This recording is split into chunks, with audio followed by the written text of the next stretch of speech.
session, we're going to be focusing in on 5 steps to creating a positive classroom environment. Thank you, Michelle. This is the framework for an equitable multi-level system of supports.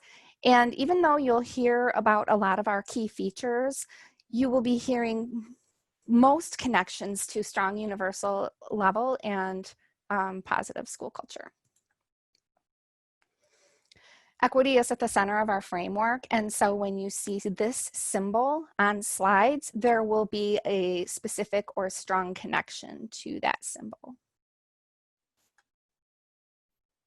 We've got some session outcomes for today. The first one, you will identify some universal proactive classroom practices that will connect you back to any school level TFI action steps. And then also learning how to apply a team-based model for supporting staff in consistently implementing those identified practices. And then at the bottom, you can see the specific TFI expectations, teaching expectations, classroom procedures, and feedback and acknowledgement. So those specific items is what this session connects to. I could just keep adding to the pictures on here. I mean, there was an earthquake yesterday, for crying out loud, 5.1. 2020, what a year. It's only August. It's been like no other. And I've been speaking to so many of you out there, teachers, PBIS coaches, principals, and everybody's got this anxiety and this concern about, we don't know what's going to happen next. We don't know if what we're putting into place is going to be sufficient, and it could change at any time. And at the same time, I'm hearing about the gaps that, the disparities, the equity issues became really apparent this past spring with access to being able to get online, to have support at home if the learning was being delivered virtually, or were there packets being sent home, or was the district scrambling and they didn't know what to do, and so parents were just kind of doing their own thing. I mean, there's so much equity disparity happening out there. It's just, we need to do something about that. And as I've been talking with you, I've been hearing the stories about the things that you're doing to try to make things as equitable as possible. And I just wanted you to know that Yuli and I have planned around these concerns the best we could for this session. And this is why PBIS is so important. Because now more than ever, we need our environments to be predictable and consistent, positive and safe, so that our students and our staff and our families feel like they at least know that they'll be supported in this environment, whether it's virtual or face-to-face. So let's just chat for a second. In the chat, tell us, what are your reasons for being here today in light of everything that I just talked about, and including anything that's on your mind that I didn't mention? What are your reasons for being here today? I'm just going to give it a couple of minutes. There's a little bit of a lag when people start chatting things in, but then I'll have Yuli read some of those responses out loud as they're coming in. And so I'll just kind of read a few out loud. Learn how to build a classroom community while remote. Absolutely. Yeah, some kind of resemblance of normalcy while we go back to school. And we also have some that are coming in as new PBIS internal coaches for the school. Okay. Welcome. It's an important role.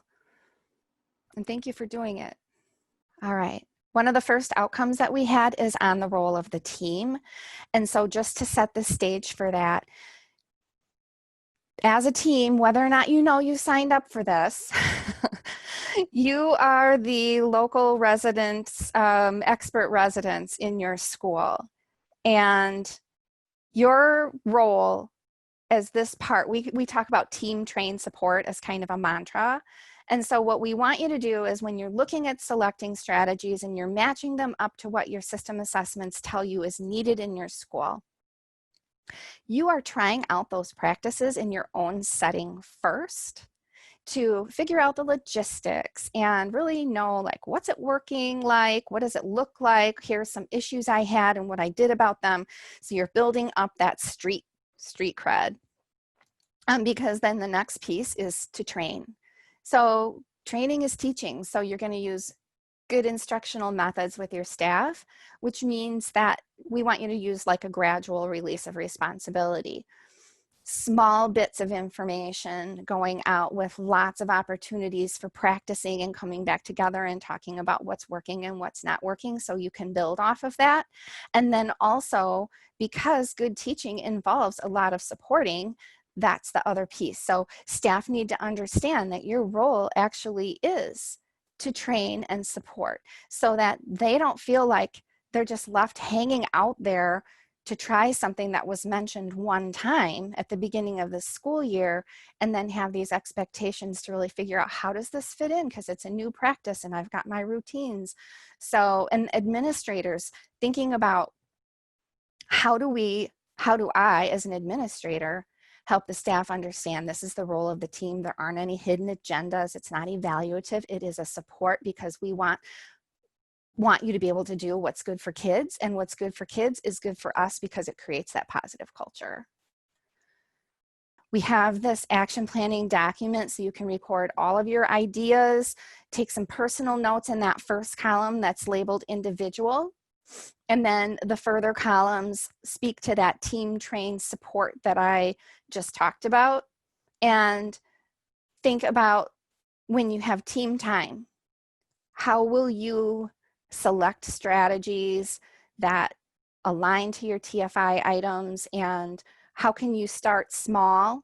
Less is more. Make sure people can really do something well, so you see the impact of it before starting new things. So what's the scaffolding, and what are the priorities? What's first, what's second, what's third? Also, at the very end of this document are a ton of resources, because in the rows you will see that we have columns, or rows that we have the themes, if you will, for the 5 steps. And so at the end, those resources connect right to those. Okay, so here's what you've been waiting for, the 5 steps. These are going to be delivered, just every single one of them a little bit at a time. We're going to start with connect, then move to support, teach, and so on.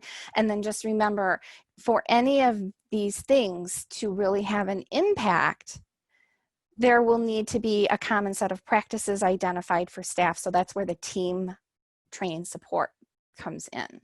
So be thinking about that. Let's start with families.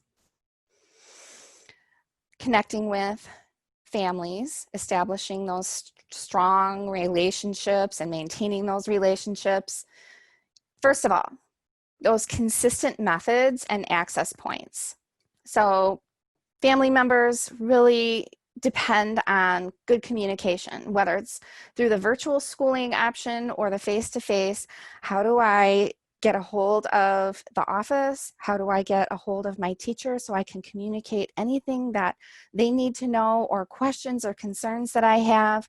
And then also, how will I receive information? What are those consistent methods for the whole school, for the office, from teacher to teacher? And are there multiple avenues to get there? So social media, email, chatting, and then knowing when I communicate back, when will I be responded to? Is there some kind of a policy, 24 hours or something like that? Because otherwise I'm just kind of left there going, oh, did they get my message? Do they hate my kid? What's going on? And so just having that assurance that we know that you are trying to contact us, we will respond to you as quickly as possible, and we have a 24 to 36 hour window for when we respond back to you, just to give that comfort level. Also, the next 2, getting to know you versus traditional back to school, and knowing the families and communities that you serve. Those 2 really kind of go together. The getting to know you is different from the traditional. If you search online for getting to know you back to school, You will get a ton of different form options that you can kind of personalize and make your own. But this is where you find out what's important to families. It's not so much about, you know, spending the 5 or 10 minutes in your classroom as they rotate through the school on a night. It's more about you finding out about them and you're understanding who you serve, and they can tell you, what are my hopes and dreams for my child? What are my preferred modes of communication? And then that helps you know if you need to collaborate with families about anything, what are the best ways to reach them, and also how to hook into what's important to them, because you'll get that successful collaboration if you know where their head is at. All right, let's move on to relationships with students. Now, you already heard about this morning from Rhonda Neese around daily positive greetings at the door. And we know it's a simple, doable routine that starts the class out with a really positive interaction with every student. It can be done in person, it can be done virtually. The main point is having a routine for it and making students feel like you have connected with them. Now you see an image here on the screen of this. If you ever look at ABC News on YouTube, you can find actually this 4th grade teacher doing individual handshakes that he created with every one of his students, and it's super fun to watch.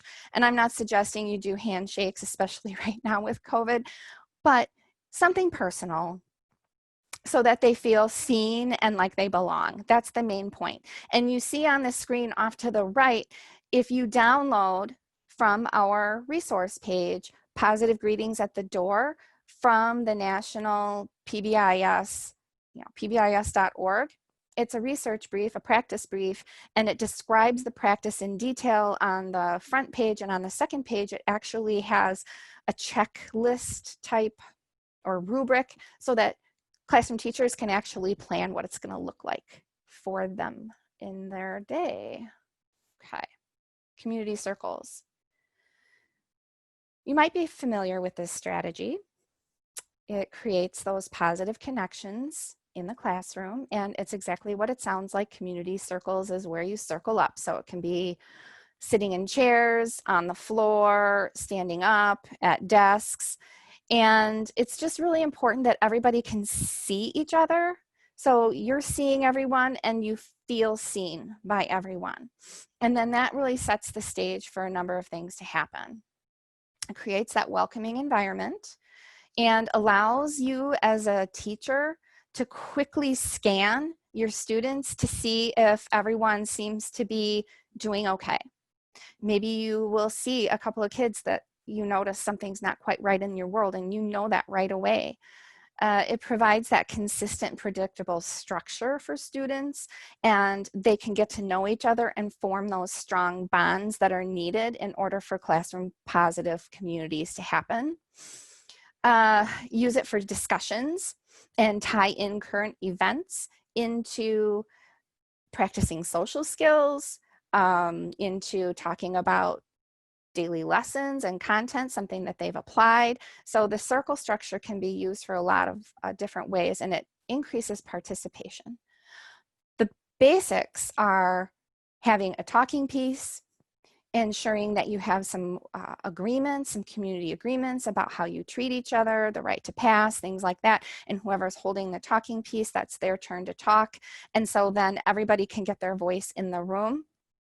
And there are a ton of free resources out there how to do it simply. Again, linked in our resource guide. I even have a couple of videos about it. 2x10 strategy. This particular strategy is a way to connect with students who either are showing some kind of behavior issues in the classroom or they're slow to warm up. What they really need is that more personalized connection with you as an adult. So it's been proven to reduce unwanted behaviors in the student, but actually for all the students in the classroom. So everyone benefits when you do it even just with one kid. So the strategy is simple. Find time in your day where it's kind of a natural point where you can find 2 minutes for 10 consecutive school days. 2 minutes might not seem like a lot, but try to talk for 2 minutes straight while somebody else is listening. And you can get quite a bit of communication flow back and forth.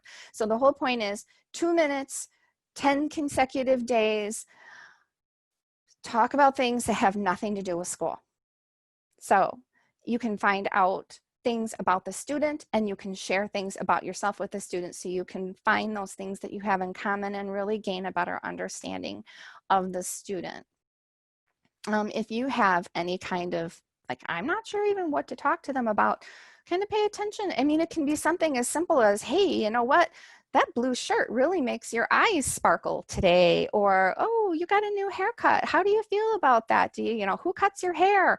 It doesn't have to be anything big at all. And if you're still struggling, kind of eavesdrop and see what they're talking to their friends about to give you a few ideas to bring up.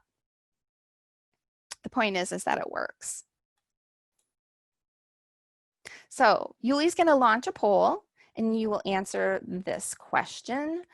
What or which one of these strategies do you currently use? The daily positive greeting, community circles, or the 2x10?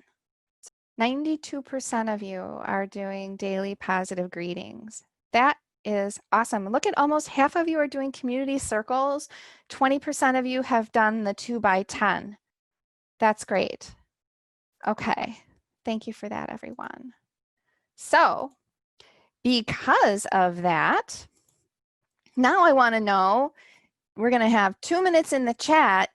If you're doing a daily positive greeting, what does it look like? And if you are not yet doing that daily consistent positive greeting, what could it look like? Type that in the chat, and then you'll read some of those out loud. We want to hear what it looks like, sounds like for you, or what you're thinking about. Like if it's going to be virtual, what will that look like? How are you changing it up? Simple hello and compliments. New shoes, some notices, new haircuts.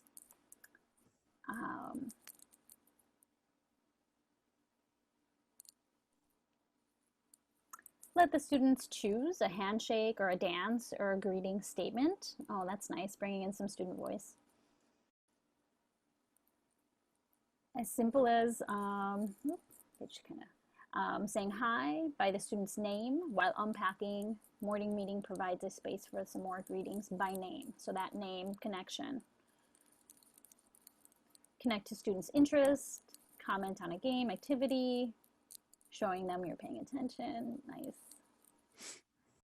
Number 2 is support. So we did connect, and now we're talking about support. So there are 3 different areas that we're talking about for supporting right now, and that's around structuring environments to maximize student learning.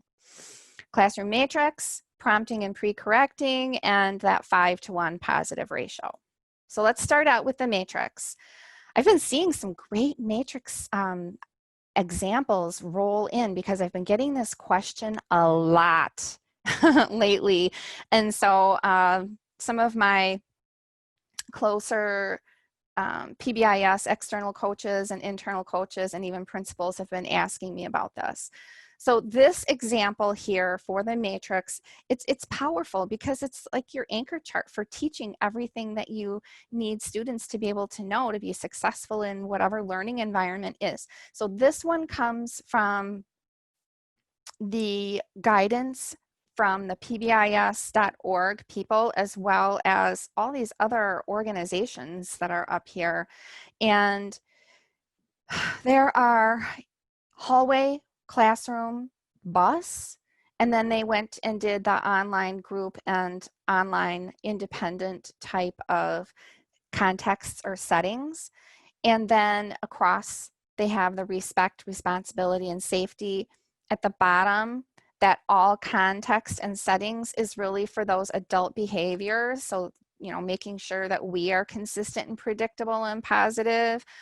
And if you notice, for example, in the classroom one, they have CDC guidelines already kind of planned right in there. Stay in assigned spot to maintain 6-foot distance. Safety, wear mask, disinfect desk, table before and after use.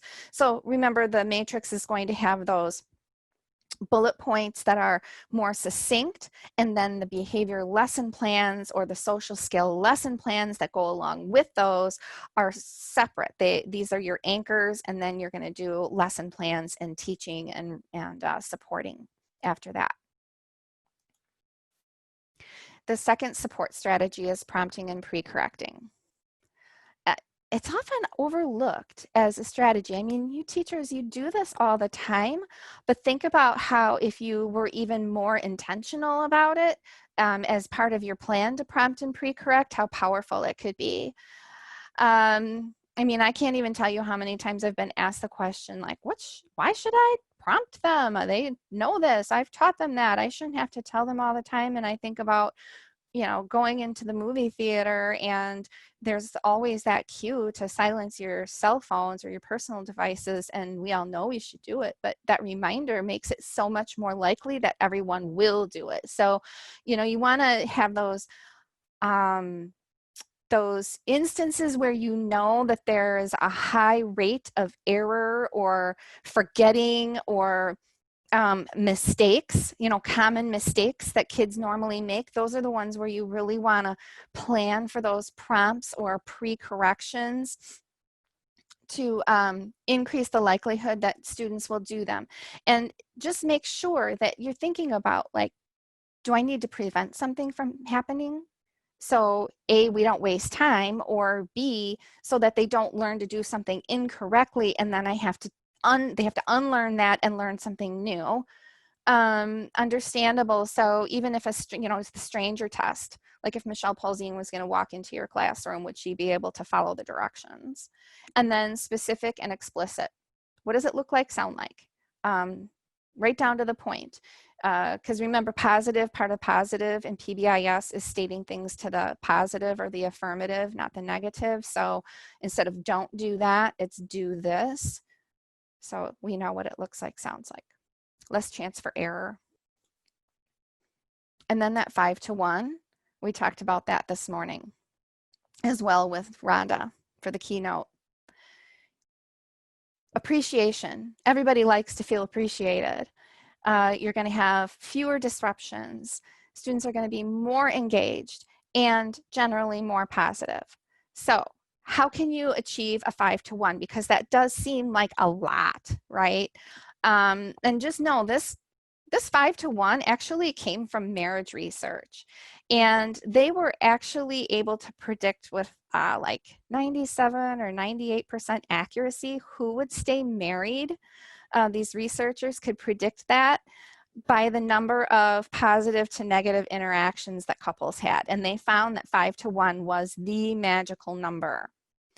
Also, effective teaming research shows that as well. Teams who are more positive and have that 5-to-1 ratio are more effective, they're more efficient, they're more creative, they get more work done.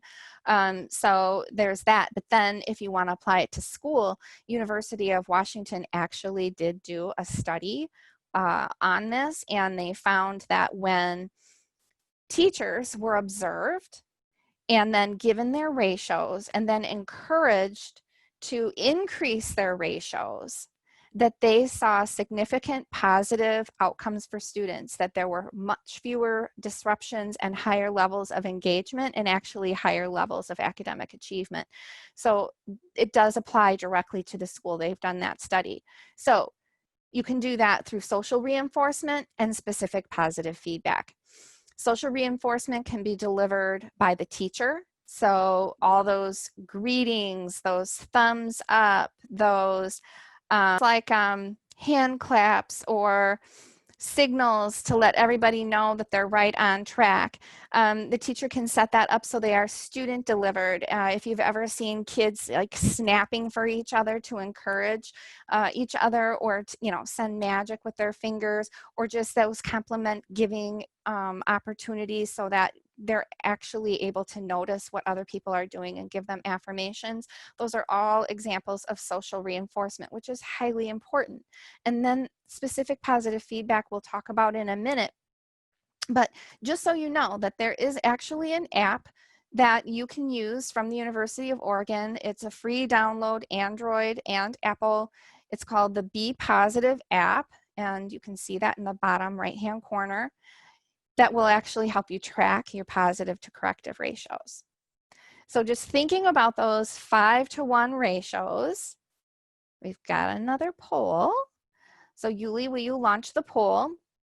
Do you know your ratio of positive to corrective feedback? And then you have 3 options for responding. Like the majority of you really want to find out what your ratios are. And so, you know, that can be something the team can help, the PBIS team can help set up. How will you do that? If you don't do the app that I showed you, can you, have a peer? Can you do it for each other? So that you know where those ratios are, and then set little goals for yourself.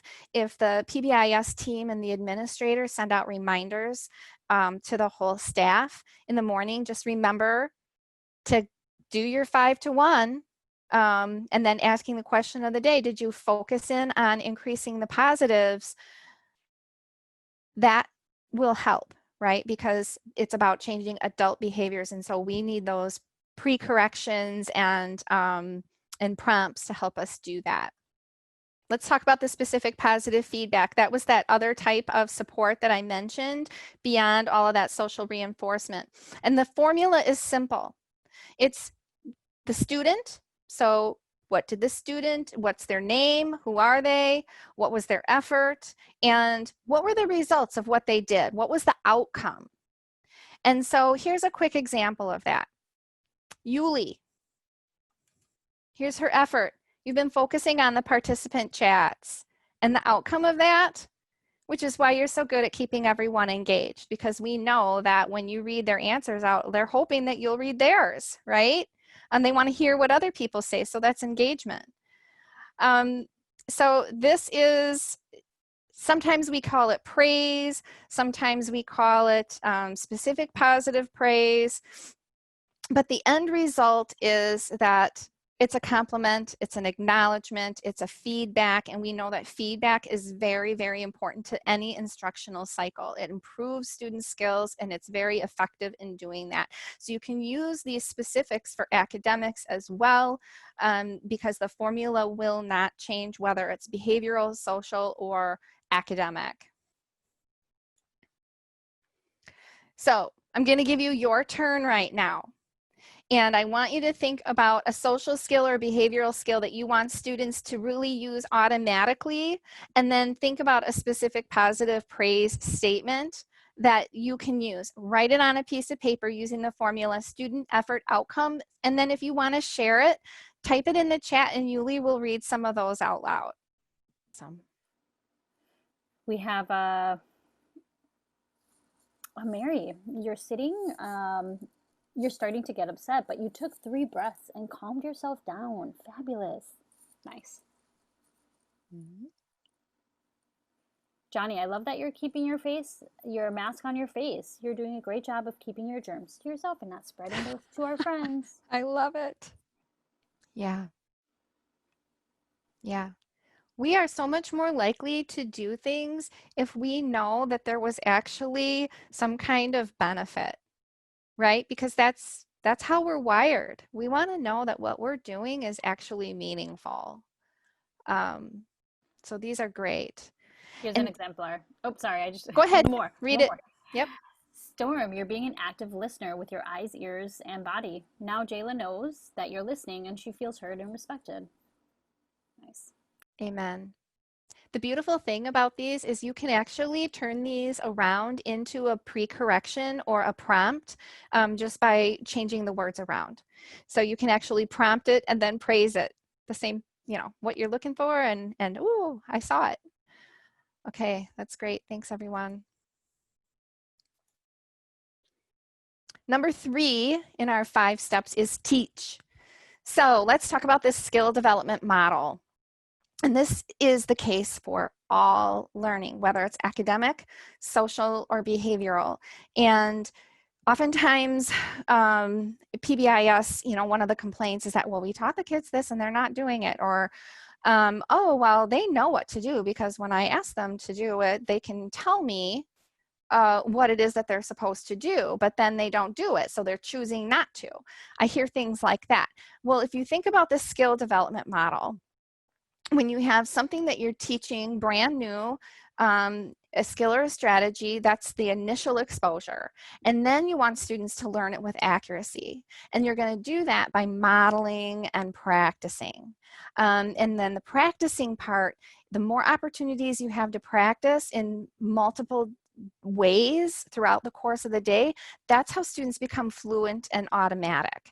And so that automaticity is what we're really looking for. So if students aren't doing it automatically, it's not choice, it's automaticity that hasn't happened yet. It's fluency that hasn't happened. And then you need to keep practicing for maintenance so that students can start to make generalizations and use those skills in new situations.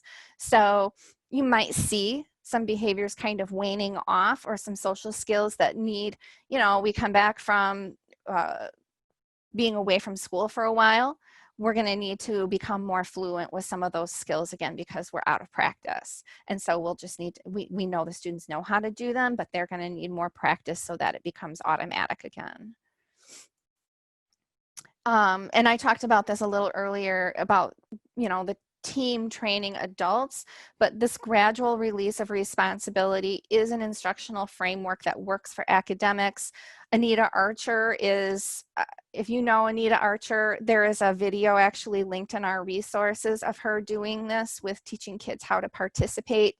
And I think another one with her talking, having kids learn how to talk to each other as partners, how to work as partners. And it's just brilliant because it's so basic how she does it. But it's this release of I do, we do, you do. So the I do is when you're doing all that direct instruction and modeling as the teacher. And then the we do part is the guided practice and the prompts. And we do can be modeling, practicing, feedback, modeling, practicing, feedback, but we're doing it together.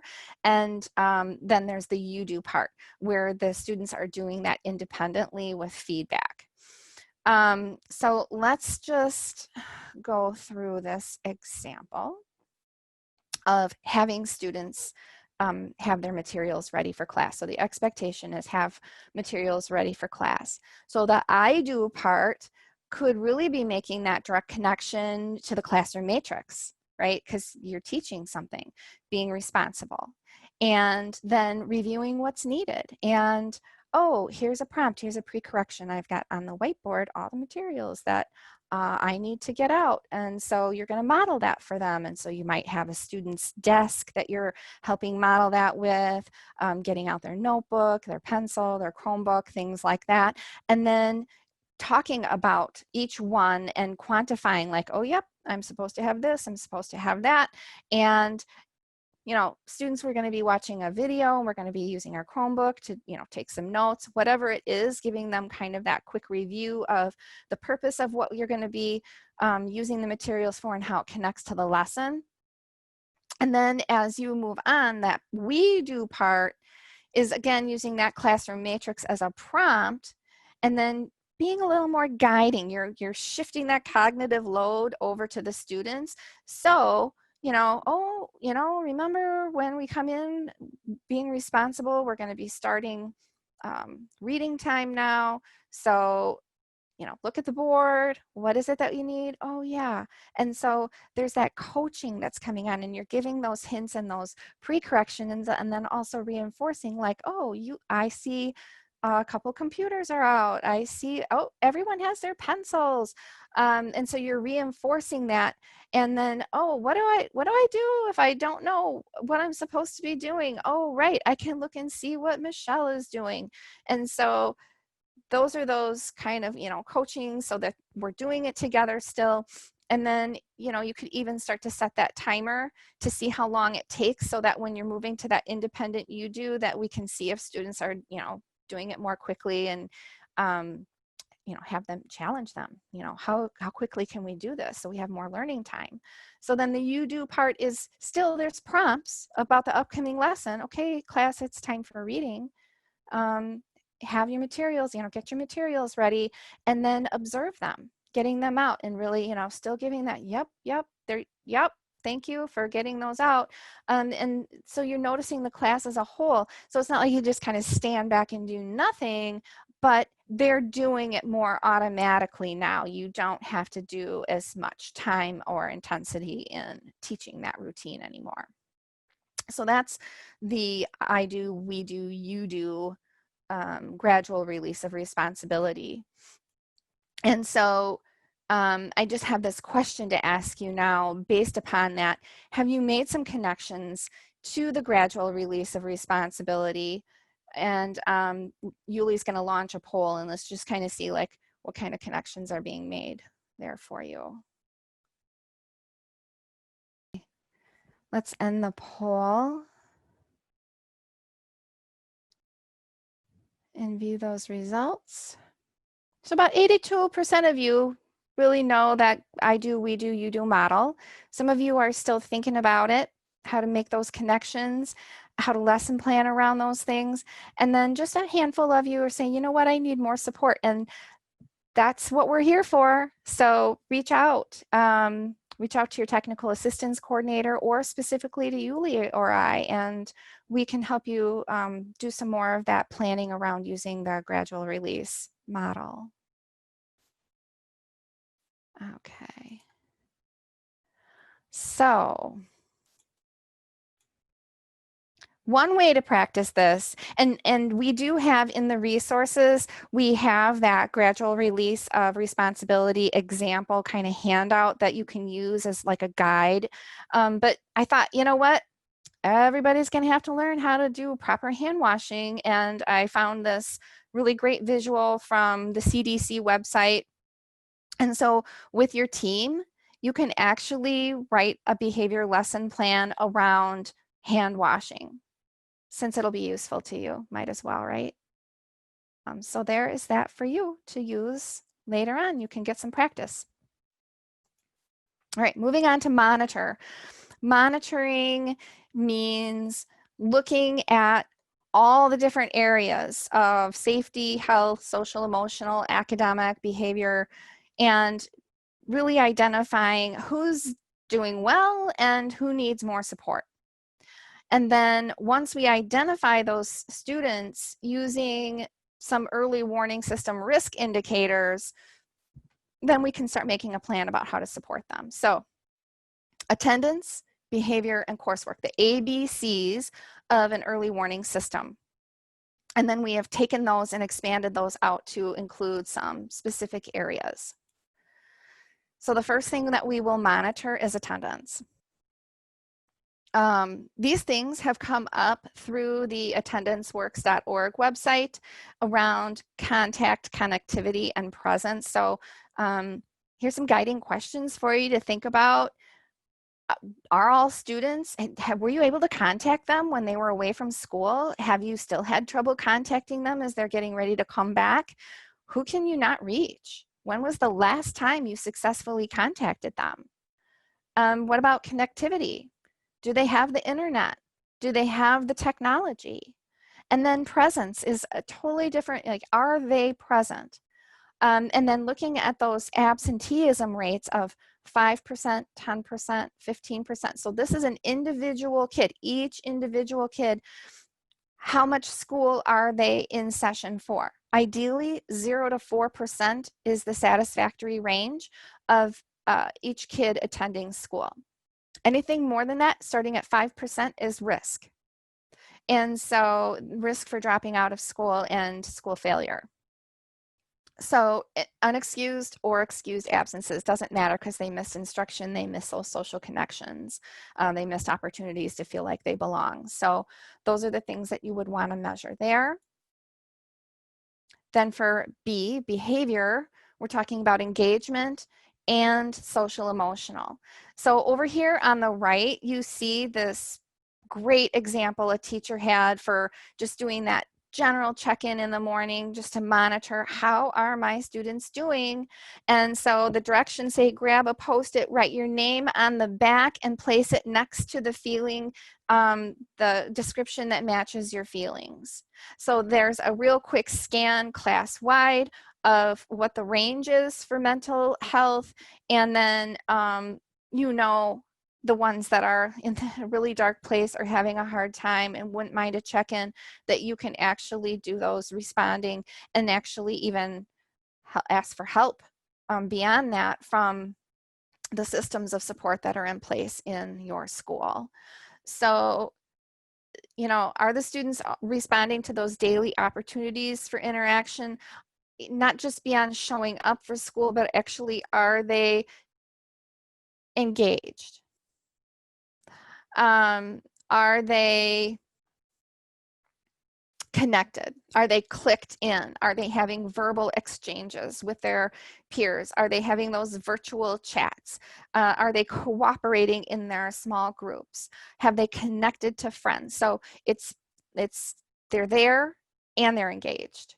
And then those social emotional pieces we want to just really be aware of. And again, Rhonda Neese just covered those so beautifully this morning. Here's a couple of guiding questions for you. And then the C in the ABCs is coursework. So thinking about participation rates, are they actively participating in the learning activities? It's not just about logging on. And then are they fully completing the assigned work and projects? So that's some data you can keep. And then the academic progress, do all of the students have the skills to complete those academic skills? What gaps are you anticipating right now? Man, there are some huge gaps out there. They're predicting, there was some research based on extrapolating the regression and recoupment from missing summer, you know, coming back to school from being off for the summer. And they've gauged those based on when COVID pulled everyone out of classes. And they're saying that reading achievement is going to be about 70% of what's typical and 50% of what's typical for math in terms of growth. And so now think about the students that were already showing those learning gaps and how much wider is that. So those academic progress pieces, there's some additional data to just kind of be thinking about what their skills are. So here's a poll. Yuli's going to launch this poll. How systemically does your school monitor the ABCs for attendance, behavior, and coursework?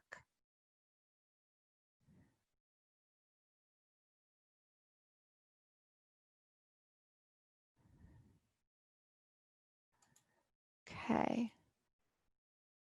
So about 57% of you say some of the ABCs. So, you know, we still have, you know, work to do.